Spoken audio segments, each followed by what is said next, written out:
Friends, welcome to Biology Made Easy. In this video, we will discuss the population growth curves.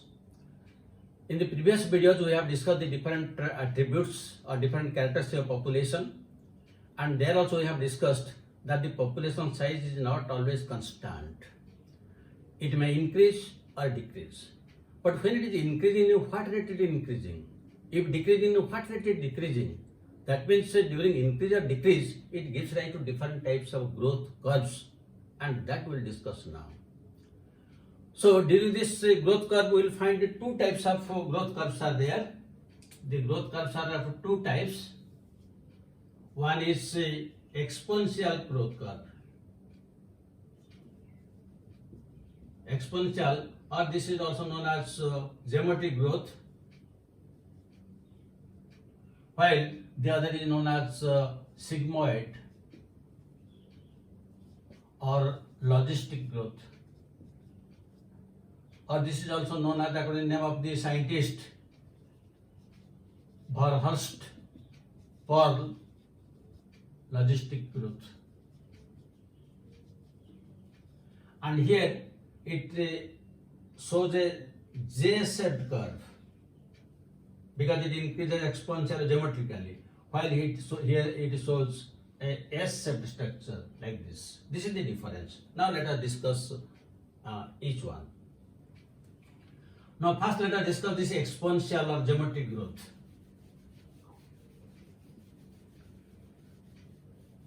The growth of a population depends upon several factors like the resources that are available, the food materials, the space, the temperature. All these things they are required for increasing population. Suppose in a particular area, all these resources, the food, space, everything are favorable and they are unlimitedly available. There is no limit to it. Though in nature, always there is a limit, but let us suppose it is unlimited. So what will happen? The number will increase automatically in geometrically. Suppose you take the case of some algal blooms. The algal blooms, if you put few algal bloom, in few days their number will increase. If you might have marked during the beginning of rainy season, the number of insects quickly increase, then after 1 month they disappear. During the Diwali, you might have marked that some of the fireflies, their number quickly increase, then after 15-20 days, and then decrease. That means geometrical they are increasing.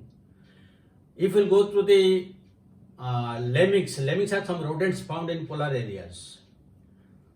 Their number increases rapidly, and a particular stage comes when they starve, they don't find food, and ultimately they commit suicide. Even there was an experiment taking a reindeer, and the reindeer was provided with sufficient amount of space, sufficient amount of food, everything supplied, and it was found the number increased rapidly, geometrically, because everything is unlimited. So in this case, what type of curve we'll get? In this case, we'll get a curve like this. But once it attains a particular stage, when it will be limited, then suddenly it will crash. Suddenly it will crash. But here it doesn't obey what are the limitations, because everything is unlimited, so it will progress like this. So in this case, if we will consider the birth rate and death rate per capita. So in that case, suppose birth rate will be designated as B, birth rate per capita. Similarly, death rate per capita will be D, and the number you will write N. So we can designate it in the form of dN by dt is equal to B minus D into N. But what is this B and D? B minus D, birth rate per capita minus death rate per capita. This is R. So now we can designate as dn by dt is equal to Rn, where R is the intrinsic value, or we can call it as biotic potential. Biotic potential. That means the potentiality, the intrinsic value to increase. This is R. So this R is usually the growth rate. For Norway rat, this is usually 0.015. That is the value of R. While for human beings there was 0.0205, but this was in 1981 census. That means the R value is 0.0205. This is R value. So usually we can calculate this growth curve by dn by dt is equal to Rn. But if you apply calculus, then it can be changed. It will be nt is equal to n ERT, where n is equal to initial number, nt is equal to final number after time t.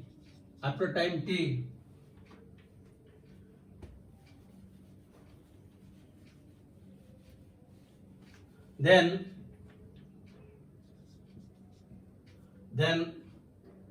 here E is equal to logarithm value, and it is usually 2.718.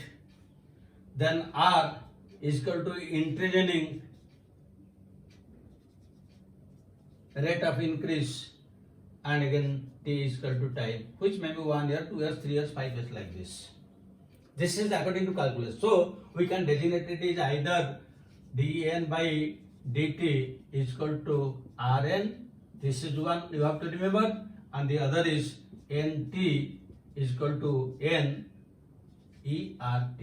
These two you have to remember, very important from examination point of view. Now on this aspect, you can also be asked questions.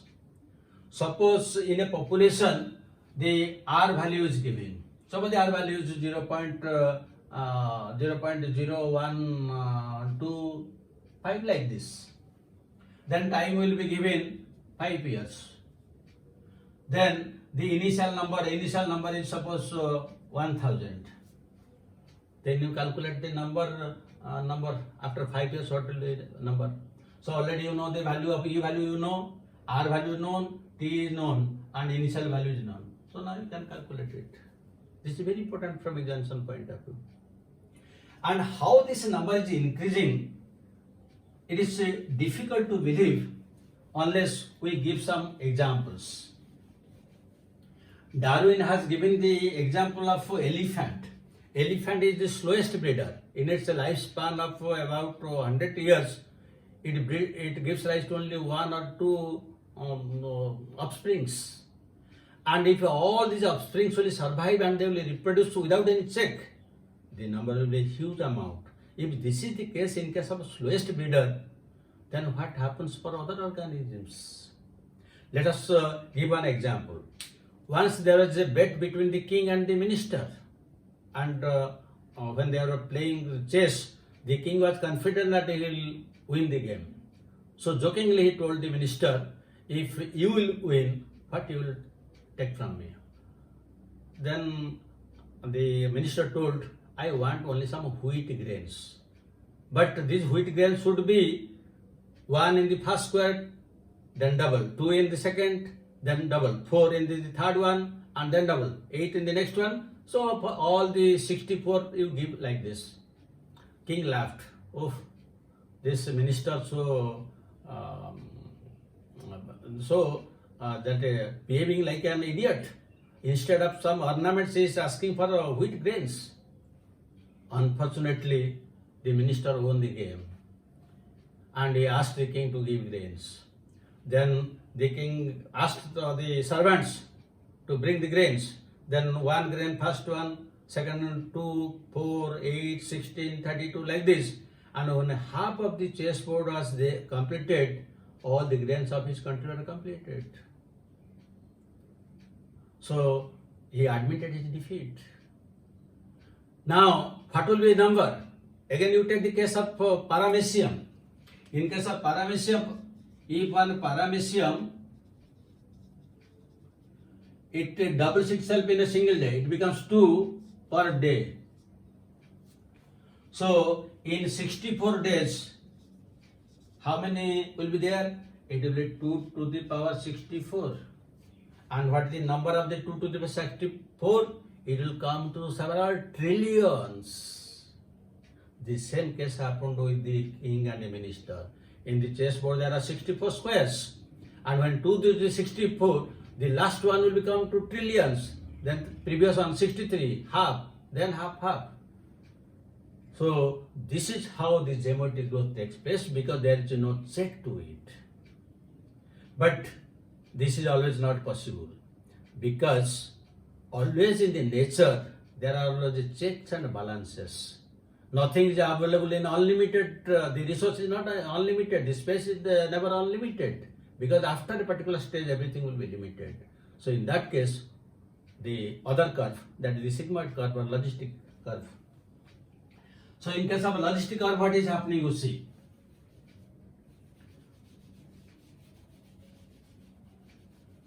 For this logistic curve, we have to understand one point, that is the carrying capacity. Unless you understand that point, it will be difficult. What is carrying capacity?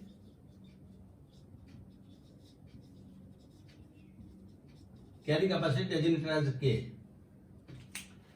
Now, carrying capacity means a particular place at a particular time can sustain a particular number. Suppose a grassland is there. In that grassland, different types of grasses, herbs, shrubs are there. And in that, different types of organisms like grasshopper, frogs, snakes, rats, all are there. They are getting sufficient amount of food. But if suddenly so many other animals will come from outside, then it cannot provide food.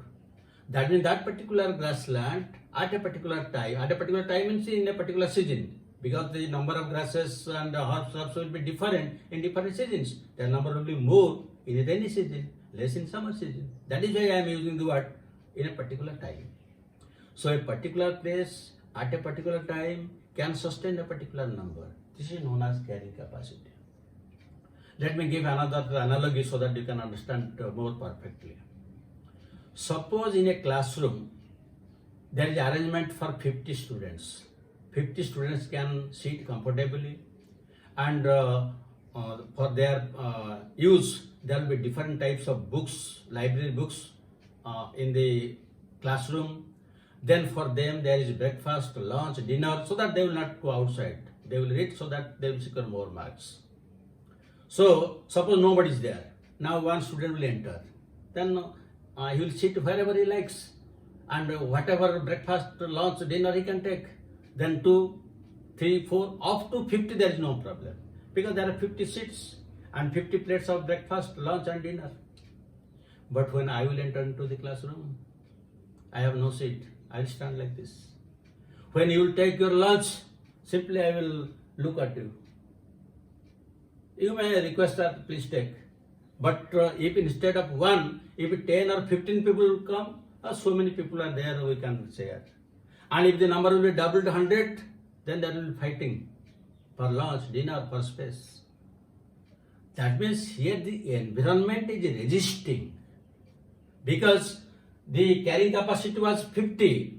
Now when the number is increasing, the environment is resisting. That means the resources, the space, everything is limited. So there is more competition. The same thing happens for the logistic growth. In case of logistic growth, if this is the carrying capacity, this line is, this is K, is carrying capacity. So in this case, what is happening? There is the population will increase. It will increase gradually. First is log phase. The first is lag phase, which is slow increase. Then there will be gradually acceleration. then there will be deceleration, and finally it will be asymptote. Finally it will be asymptote. That means here it will at the carrying capacity. This is the carrying capacity. At carrying capacity, it will remain constant. It will not increase because it cannot sustain beyond that. So this is the lag phase, this is the log phase, and this is the declining phase, and this is known as asymptote, and here it will be constant. So this is known as sigmoid curve.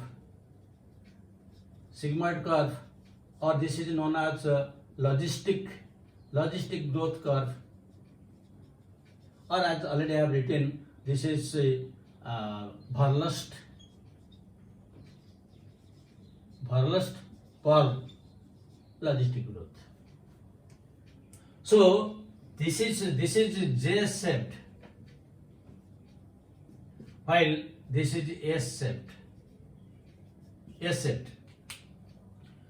So which growth curve is more preferable? Naturally, the sigmoid growth is preferable. This is found only some lower algal blooms and insects, and ultimately they crash. But for human population, this is the type of growth curve. In India, the population has increased or accelerating, but now it is not much accelerating. It is, though it is not decline, but still slowly it is increasing. Now, this is J-shaped and this is S-shaped. This is logistic growth, this is exponential growth. So for this J-shaped, already I have given you the formula. In this case, it is NT is equal to N ERT, or you can write it in the other one, dN by dt is equal to Rn. But for a S-shaped curve, dN by dt is equal to Rn. But here beyond carrying capacity is not increasing, so it will be K minus N divided by K. While where R already you know this is the increasing increase, then N is equal to number and K is equal to carrying capacity. So either this is important, you have to remember, or you can remember it in modified form. dN by dt is equal to Rn. Now you can write it K by K, 1 minus N by K. So here this part, this is known as environmental resistance. This is environmental resistance, that means K minus N by K, or you can tell like this, 1 minus N by K. This is environmental resistance. This N is the number, while R is the biotic potential or intrinsic increase. So these graphs along with this their formulae are very, very important from examination point of view. Now suppose if you will be asked at what stage the birth rate and death rate are almost equal, then the answer is K, carrying capacity. Here you see in the carrying capacity it is fluctuating like this. That means suppose the carrying capacity is suppose 1000. Then sometimes it may be 990, sometimes it may be 1005 or 10. That means due to birth and death it will fluctuate. That is why sometimes it is given a curve like this. Because at this rate, at the carrying capacity, birth is equal to death. So that it remains constant. So these are the two types of growth curves that are found. One is the exponential or geometric growth, which gives a J-shaped curve, and these are the two types of formulas. While for the S-shaped curve, the logistic growth or sigmoid curve or Verlust curve growth, this is 1, and here K minus N by K is environmental resistance, because everything is limited. So these two growth curves, both this graph itself and they are the different types of formulas, they are very, very important from examination point of view. And as already I have told you, the question may ask from this, because the R value will be given, N will be given, then you have to find out what is the rate or what is the number after few years, or what type of a curve you will get. And out of these two, the sigmoid curve is better for higher animals. So thank you very much for watching it. Again we'll meet in other videos, and have a good day.